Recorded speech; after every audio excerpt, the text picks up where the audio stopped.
we have Pak Muhammad Fatullah. Okay, can you hear me, Miss Lily? Yeah, clear. Yeah, okay. Good afternoon, everybody. I'm Muhammad Fatullah Hasan from SMBIT Insan Rabani, Kota Bekasi, Jawa Barat. Okay. Based on the issue and contact, I have conducted an action research project related to speaking for 9th grade students in my school using a task-based approach. Why I did this research? Because I saw that students' courage and confidence in expressing English was still low, and they were less brave to speak English well. Besides, this was also influenced by the teachers who did not provide variations in learning to speak English. Next, how about the action taken? Sorry, I forgot to put the step on this slide. In this study, I conducted 2 trials. Coincidentally, the topic we're studying was cooking. I asked the students to role play by forming several groups of 3 or 4 students as a form of task-based approach. They compose a role play script to be waiters and restaurant customers who want to order a menu and eat. After all the student practice, I provide feedbacks and motivation as well as corrections related to the day's activities, and I also instruct them to improve their script, to follow them into longer sentences, focus on the objective, and give a time limit during the role play practice in the second session.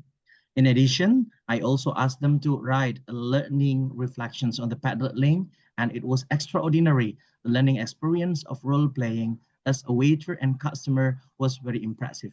They were very enthusiastic from creating the script until during the roleplay practice, they were able to collaborate, share roles, and convey the contents of the script well. The following week, I asked them again to roleplay with the same theme based on the feedback I gave.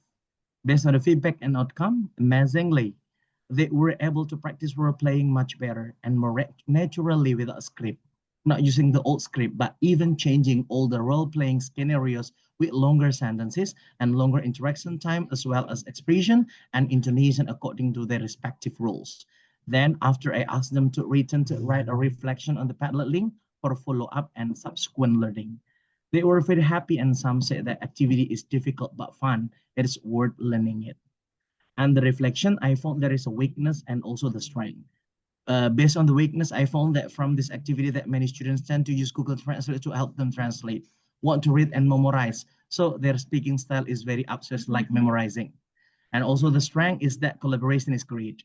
It gives strength to students with low English skill to be more confident, brave, because they are encouraged by teammates and support each other for the success of one group in carrying out the practice. I also observed that the student compose script that are out of contents of the topic, but they are able to communicate them well in the team. Their imagination is extraordinary in creating role-playing text, and their creativity deserves our appreciation. And the next steps, I will strengthen the students' English speaking activities through a task-based approach based on the students' reflections result and develop and modify it by creating more varied and challenging, and also making all the students' participation more active and dynamic in various topics. In this slide, I post 2 videos link both before and after treatment. Thank you. We look forward to meaningful input from Dr. Gary and all of our friends. Thank you. Okay, right. Thank you, Pak Muhammad Fatullah, for your presentation, also for the detail of your slide. Right.